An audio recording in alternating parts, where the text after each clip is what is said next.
परियालोय मां अलीजान सोलंकी जी रिपोर्ट मूजिब परियालोय में हर साल जियां हिन साल पिण बाबा हरचूराम जी वरसी वॾी अक़ीदत ऐं एतिराम सां मल्हाई वई।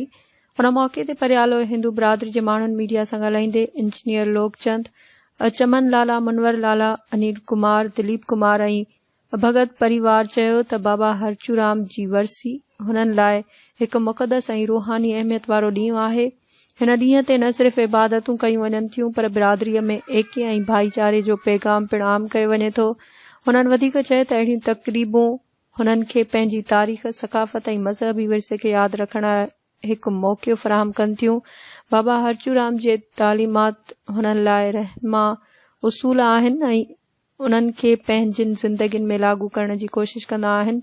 हुननि मुतालबो कयो त हुकूमत अक़लियती बिरादरी जे मज़हबी तक़रीबुनि खे वधीक सहूलियतूं फ़राहम करे त जीअं अहिड़ियूं रिवायतूं जारी रही सघनि।